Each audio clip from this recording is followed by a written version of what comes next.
Hello and welcome to the GrapeSEED Official Podcast. In this episode of the Deep Dive series, we have a guest on, and what a special guest it is. Matthew Strydom, my original GrapeSEED trainer years and years ago, is here today to talk about classroom management. This topic is always a difficult and nuanced one, with many different people holding many different ideas. Matthew's thinking on this topic has heavily shaped my own, so I thought what better person to have on to talk about this. Welcome to the podcast, Matthew.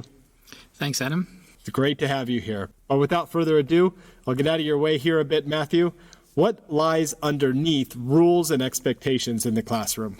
Thank you, Adam, for the opportunity to talk about this.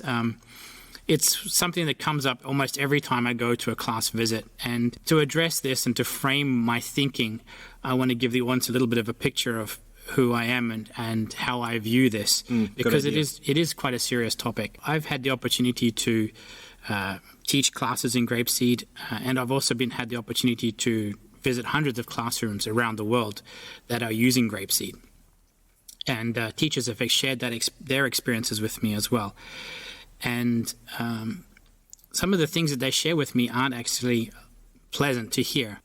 We live in a chaotic world sometimes, and there's a lot of variables and things that happen in classrooms, in students' lives, that we don't have any control over. Sometimes they're pretty horrific, and sometimes there are many things that are happening in our students' lives that we don't know about.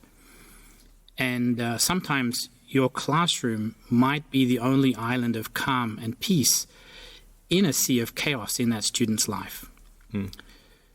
So as teachers, it's up to us to provide as much calmness and peacefulness for them during that time. So I don't pretend to have all the answers, and I don't think we can control life, but we can control the classroom and the classroom environment and try and make that as successful as possible.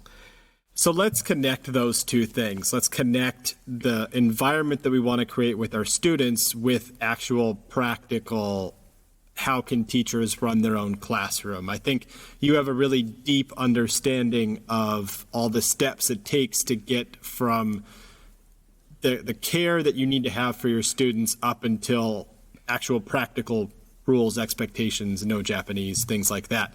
So can you walk us through your thought process as you go on that journey from the environment you want to create to actual practical classroom management tips?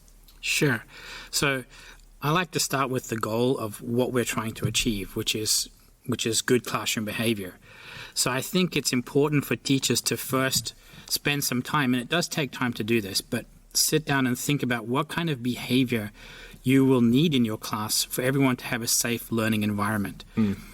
And that doesn't always mean just a physical safe learning environment where children won't hurt themselves, but it also means an emotional safe environment where children can feel free to make mistakes.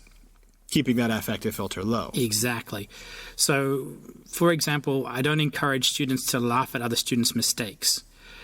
Sometimes you get the child that really wants attention and does silly things to have children laugh at them, and you have to use your judgment with that. Like, it's not a hard and fast rule, but be sensitive to whether it's a healthy laughter or an unhealthy laughter, and that takes a bit of sensitivity to try and understand what's the motive behind the laughter, and sometimes it can be healthy and sometimes it can be unhealthy. Along with that, I like to show the students that it's okay to laugh at mistakes of my own mistakes. So I sometimes would deliberately make mistakes to lighten the mood or to allow the students to see that it's okay to make them. And then also maybe show them or model for them how they can respond. So, for example, I might make a mistake and have a really sad face, and then I might encourage the students by modeling, say, "It's okay, Mr. Matthew," or model some kind of proper response to when someone makes a mistake. And you'll find that that one or two children will pick up on that, and the next time you make a mistake, they might say, "It's okay," or "It's okay, Mr. Matthew," and they will try and emulate that too with their peers when their peers come up and try and do a task and they make a mistake. And then it's really, really awesome when the students in your class, I had one student who was really nervous about pointing out the sound of M in a shared reading poem and made a mistake. and started panicking. And one of my really young students said, "It's okay, Austin."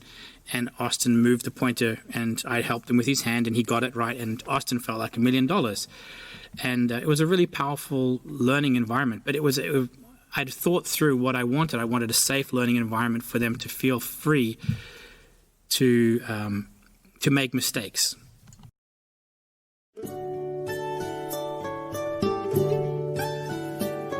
Goodbye, my friends, goodbye. I'm sad to say goodbye.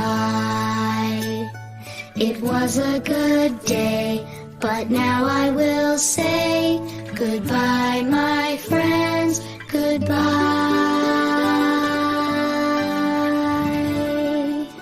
Goodbye, everyone.